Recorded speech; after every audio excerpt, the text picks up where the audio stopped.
When you arrive at the sea, you do not talk of the tributary. Hakim Sanai, the walled garden of truth. The people of the world have a fixed destiny, but the spiritually developed receive what is not in their destiny. Abul Hassan Kirkani. The modern age can seem to many like an enormous bewilderment. It can be disquieting at the same time as being incredibly connected. Few people will doubt that a new phase of human civilization has begun. It is true to say that the same was said at the beginning of all the new eras, although it is more difficult to have perspective during one's lifetime. Hindsight is generally a stronger perspective than foresight amongst humans. Yet today there is a grand difference, and that is humanity is connected across the globe like never before. This makes a lot of difference, for now human life is no longer only a singular affair. What happens in one part of the world now has a ripple effect in so many distant lands. A drought and food crop devastation in one far-off country will affect the supermarket shelves in another country. People are now realizing that they and the world are interconnected and interrelated like never before. This interconnectedness has always been known amongst the perennial traditions. However, it operated more through an intangible sphere of consciousness. External connectivity has always been a more formal structural medium.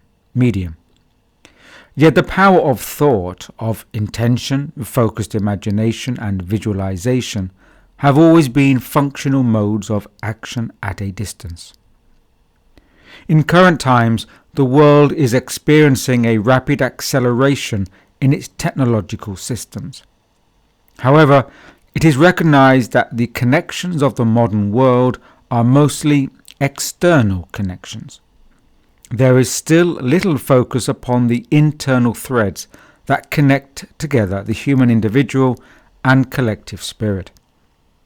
The modern era is now opening up a whole wave of new currents. A multitude of choices, opportunities and resources are being made available.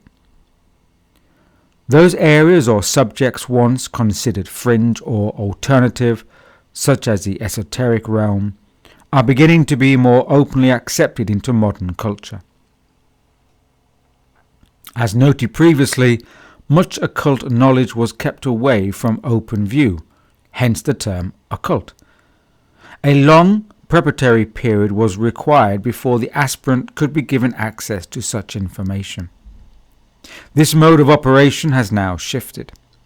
Due to a distinct advancement in general human cognition, much information that was previously occult is now on open display and seeded through many channels of popular culture. There are great benefits to be had from these changes, as people can more freely engage in pursuits of inner development without fear of persecution, as previously may have been the case. At the same time, new challenges face the aspirant who chooses the perennial path. These new challenges constitute the social and cultural context that shape the person's ambient environment, physically as well as mentally and emotionally. As discussed in previous essays in this series, each individual grows up amidst an array of conditionings that shape the personality. In today's age, such impacts as programming, propaganda, and mental control or brainwashing are more widely dispersed through technological systems. These constitute especially dominant cultural memes and suppressing narratives. The stories we tell ourselves are now more powerful than ever. Humans have always lived by stories more than by facts. Often, the simpler the story, the more adherence it receives. This is why myth is so powerful. And this is also why mythical packages have had such a powerful and at times devastating effect upon the development of human society and culture. These range from religious spiritual stories to ideologies, theories, hypotheses and ideas. Whether the world is flat, the earth is the center of the universe, or fascism as a utopian ideal, they all serve to capture and steer the human imagination. Humans have been so good at controlling the world because they have been so good at not only sharing stories, but more importantly, in persuading others to believe in the same story. Many people share the same dreams because they have been brought up or weaned on similar myths and narratives. On a positive note, this can lead to cooperation and collaboration.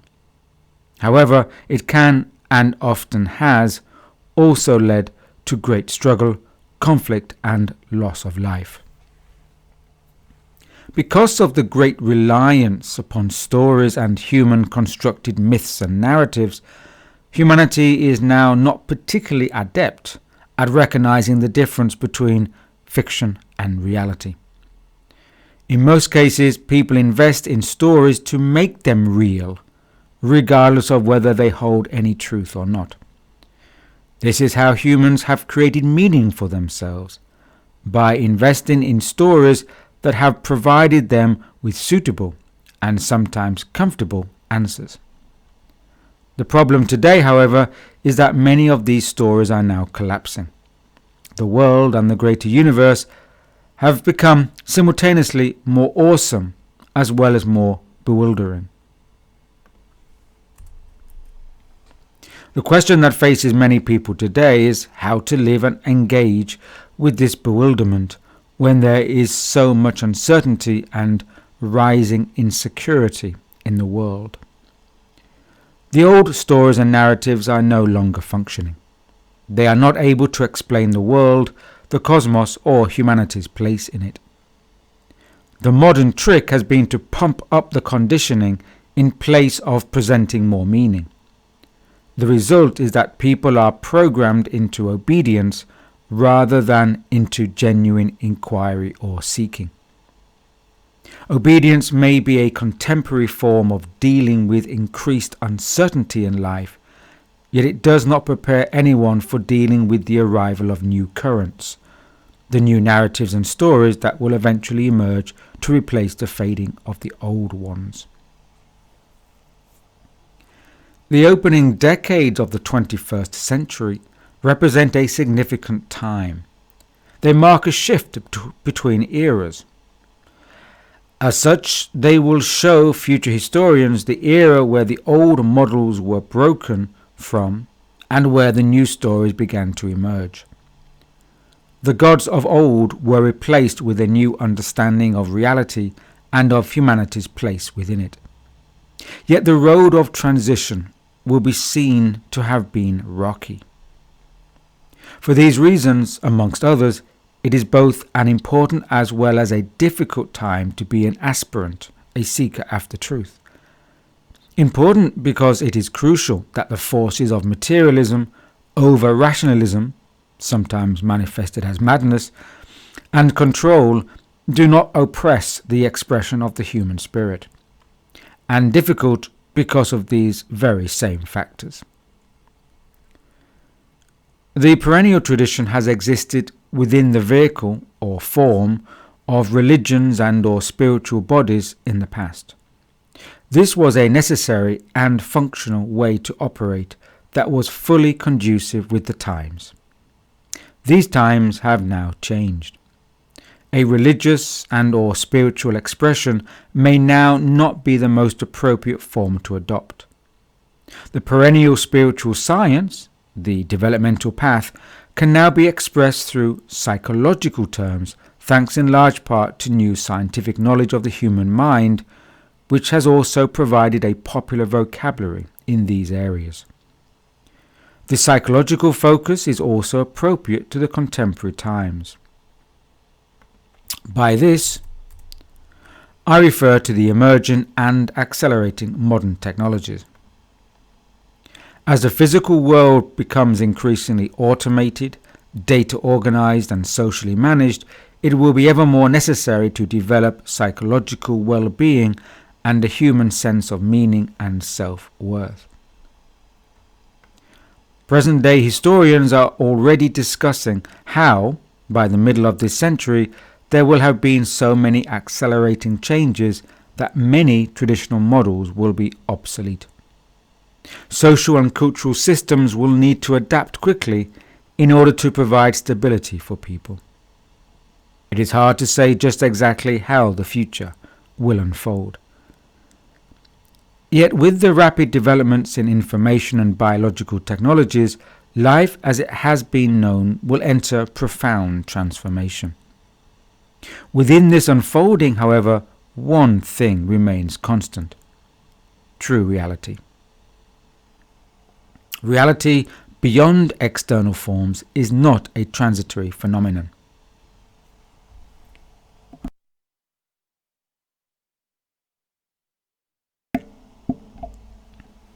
The truth has no form. Yet the means through which people perceive truth has forms. As such, forms are limited. They generally operate according to the time, the place, and the culture. Forms belong to the external world. As such, they obey a shifting environment and a changing context. Forms act as a vehicle, an instrument, and so they also outlive their usefulness. Whilst most people adhere in obedience to the external form, the sensitive person is urged to seek beyond this. As such, the seeker's role remains as it always has. Only now that the path one needs to take is through an altogether different and sometimes beguiling environment. People have always sought meaning from within their social and cultural environments. In past eras, people revolted against oppression and tyranny, for example. This overt struggle created meaning and purpose. Often it was for obtaining improved living standards and for well-being. In the future, these struggles are likely to be replaced by a new necessity: to find relevancy within the world. This existential question is likely to raise its head again: how to struggle against the loss of personal meaning. The upcoming years and decades will be characterized by a crisis of soul searching. That is, more and more people will be compelled to find answers for the role and function of the human being. Part of this push will come from the increased integration of advanced technologies into human life. The human species is not a separate being, despite the many stories telling it is so.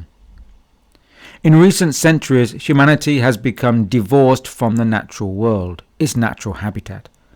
Humanity has come to view itself as struggling against nature in a bid to conquer and control it. Much energy has been spent trying to wrestle nature's secrets from her, according to empirical science. The human species has woven its stories of being a special species above and beyond others. Humanity created the myth that it is the lone species and unique amongst the universe. These myths and this myth-making have estranged humanity and taken it into polarity. This is contrary to the higher knowledge of interconnectedness between all living beings and the planet. This narrative of separateness and polarity now dominates how humanity sees itself, the universe, and its place within the grand scheme of things. These are all hindrances upon the path of inner development. These conditionings need to be put aside in order to allow new perceptions to grow and develop within the modern human. In recent history, humanity shifted from an agrarian civilization into a socialized one. This included, for many societies but not all, a further shift into a stage of industrialization. By all accounts, Human civilization is now globally shifting into a technological era where automation, algorithms, and smart software will increasingly come to regulate and organize modern life. The older generations are weary of this. Many are fearful of it, as is natural. The younger generations, many of whom were born into a digital world, find this prospect encouraging and positive. Whatever the outcome, and there are many possible outcomes, some more desirable than others, the meaning of existence will fall onto the individual. Each person will be called upon to seek for relevancy, and for many, it will not be easy. Many will need to leave their illusions behind. From now and into the years ahead, each person will be compelled to know themselves better. This will include such lofty questions as first expressed in the early part of this series. Who are we? What do we wish from life? How can I give my life meaning? As human life becomes increasingly automated, each person will be sharing more data, expressing their selves online, and distributing their personalities through an array of gadgets, devices, systems, and networks. The human being will seem to be a distributed and decentralized presence. This persona, however, is not the essence of a person. It is an aspect of a person that will function as part of their social environments and cultural milieu. This sense of self will participate in the shifting world around it. Yet at its core, it will feel it is missing something. This something is the knowledge, understanding, and experience of unity and unification. This can also be said to be an expression of the genuine human heart. Not the sentimental love found in movies and pop songs, but the true bonding of the human spirit through energetic resonance. The Perennial Psychology is a body of wisdom that can assist in preparing an individual to approach one's own experiential knowing of this unification energy, the source. This path offers an accelerated trajectory of growth. Left unattended, it may take an unknowable period of time, a time that is well outside and far beyond the years of an individual's lifetime. Yet there exists a possibility to engage in a conscious and directed effort toward this goal.